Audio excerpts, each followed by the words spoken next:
ഇന്ന് ഒളിവിലായിരുന്നു. അപ്പൊ ഞാൻ പോയി ഒളിവിലെന്ന് പറഞ്ഞ് ഞാൻ മാറി നിൽക്കണായിരുന്നു. അപ്പൊ അതിനൊന്നുമില്ലേ, ആരെയും പേടിച്ചിട്ടൊന്നും അല്ല, ചെന്നാലും ചെറിയൊരു പേടി ഉണ്ടായിരുന്നു. അതുകൊണ്ടാണ് 23-ാം തീയതി മെയ് മാസം തിയേറ്ററിലേക്ക് വരാഞ്ഞത്. നിങ്ങൾ എന്തിനാണ് പേടിക്കുന്നത്? ധൈര്യമായിട്ടിരിക്കണം. ഞാൻ ചത്തോയ എന്റെ പിള്ളേർക്ക് നീ ചെലവിനോട് കൂടാ. അതെ, വെറുതെ ധൈര്യം തന്നെ ആളെ കൊല്ലാൻ നോക്ക. പിന്നെ ഫാൻസുകാരെ എനിക്ക് പേടിയുണ്ടായിരുന്നു, ഭയമുണ്ടായിരുന്നു. പുറത്തിറങ്ങാൻ പറ്റാത്ത സ്ഥിതിയായല്ലോ ഈശ്വര. പിന്നെ പല പല ഭീഷണികൾ ഉണ്ടായിരുന്നു, ഫോൺ മെസ്സേജുകളും വാട്സാപ്പ് സന്ദേശങ്ങളൊക്കെ ഉണ്ടായിരുന്നു. പിന്നെ നിന്റെയൊക്കെ കയ്യിലിരിപ്പ് വെച്ചത് സ്വാഭാവികമാണല്ലോ.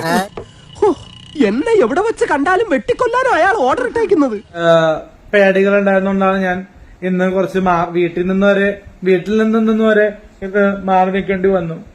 നീ ഇത് അനുഭവിക്കണോടാ, ആയുഷ്കാലം മുഴുവനും നീ ഇത് അനുഭവിക്കണം. മതി ശവത്തി കുത്തിയത്. കുത്തും, ഈ ശവത്തി ഞാൻ ഇനിയും കുത്തും. എന്നെ അത്രയ്ക്ക് കുത്തിയിട്ടുണ്ടവൻ.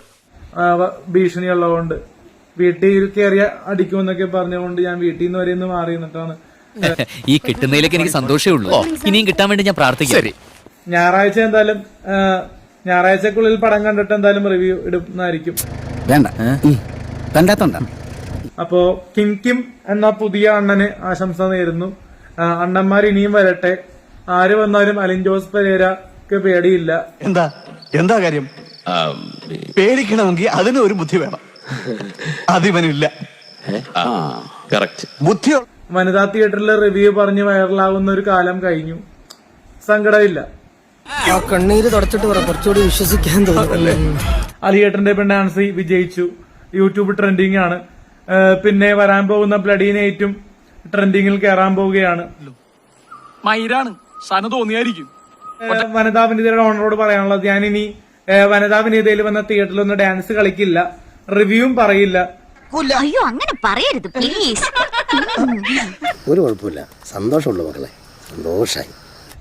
നെഗറ്റീവ് ഇമേജ് ചെയ്യാൻ എനിക്ക് താല്പര്യമില്ല. കാരണം എനിക്ക് കുറെ പ്രോജക്ട്സ് ചെയ്യാനുണ്ട്. സത്യത്തിൽ താൻ മണ്ടനാണോ അതോ മണ്ടനായിട്ട് അഭിനയിക്കുകയാണോ? അയ്യോ സർ, ഞാൻ അഭിനയിക്കുന്നു അല്ല സർ, തീർച്ചയായിട്ടും അല്ല. അപ്പൊ ഓക്കെ, നാളെ കാണാം.